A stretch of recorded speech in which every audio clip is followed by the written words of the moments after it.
Sebuah desa yang menyimpan potensi luar biasa dalam bidang pertaniannya.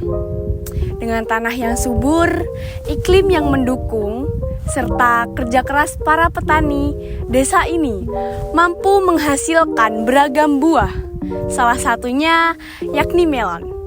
Mari kenali lebih jauh potensi alam dari Desa Tuang.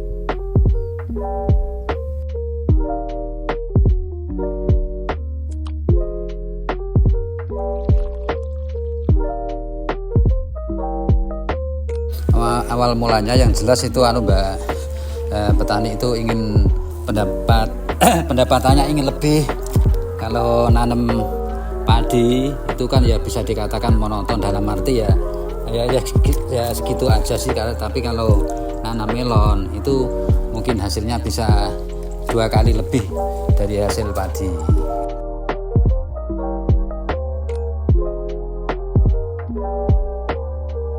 Kalau persiapan itu parinnya itu ukurannya itu kedalamannya paling ya sekitar 40 lah, 40. Terus untuk yang ditanami melon, istilahnya lahan yang ditanami itu paling ya sekitar 2 meter, ya 2 meteran lah, 2 meter setengah. Kalau persiapan kalau sebelum ditanami itu tempat plastik ini itu harus dikasih dasaran Mbak. Kalau sebelum menanam itu dikasih dasaran pupuk lah. Satu baunya ya sekitar ya relatif tergantung. Kalau saya sih tak kasih sekitar 4 kintal setengah. Terus kalau masalah pemilihan bibit itu ya kita melihat pasaran Mbak. Ikulah Mbak, dalam arti ya laku di pasaran umum, tapi nggak sampai masuk ke mal-mal, nggak sampai gitu Mbak. Terus masalah pemilihan bibit itu kan apa itu namanya, ya kita cari ramainya petani itu nanam apa, biasanya gitu Mbak.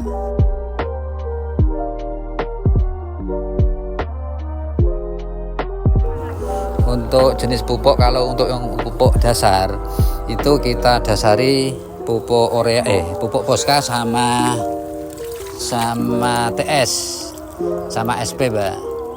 Itu buat dasaran, yang satu banyak itu sekitar 4,5 sampai ya 5 kuintal lah.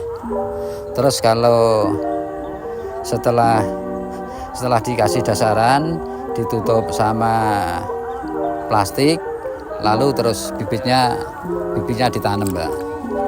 Itu kalau yang pupuk untuk persiapan. Tapi kalau melon itu sudah berumur antara 10 hari, seminggu, 1 minggu, bahkan 10 hari itu kita kocor, dalam arti kita siram sama air, yang airnya itu dikasih pupuk pupuk NPK 16 sama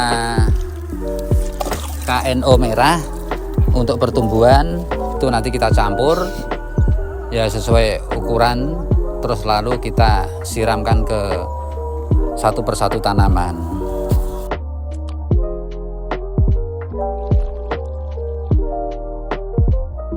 Kalau gulma itu yang jelas paling efektif itu pakai obat rumput Mbak. Itu pakai obat rumput, tapi untuk penyemprotannya itu harus sangat berhati-hati, karena kalau nggak hati-hati nanti kalau airnya itu kena tanamannya mungkin bisa kurang baiklah tanamannya.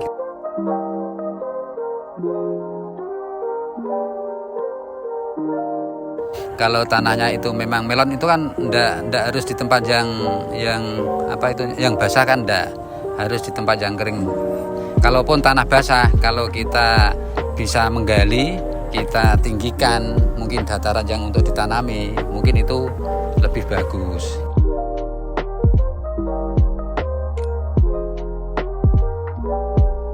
Dari irigasi Mbak, nah sekarang irigasi kan airnya kan masih lancar, jadi kita kan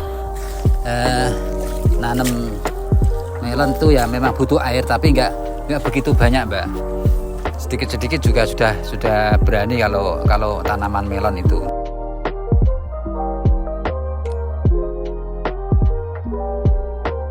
Kalau masalah manen biasanya itu pakai ukuran hari Mbak.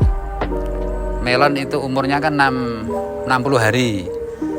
Kalau dari tanam normal aja, dalam arti tidak terganggu kena penyakit, terus kena mungkin gangguan apa, itu bisa sesuai jadwal. Dalam arti paling ya maksimal itu 2 bulan Mbak, 60 hari. Tapi kalau kadang 55 hari bisa panen. Tapi kalau sudah dipastikan kalau sudah umur sekitar 55 hari itu memang semuanya itu 80% sudah siap dipanen.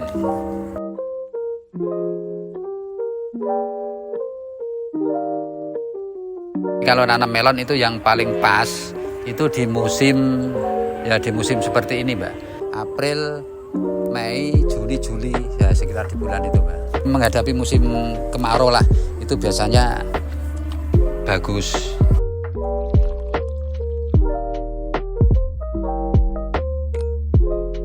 Ya kalau untuk menentukan keberhasilan panen ya tanamnya itu normal, dalam arti tidak kena gangguan, itu saya anggap sudah berhasil Mbak.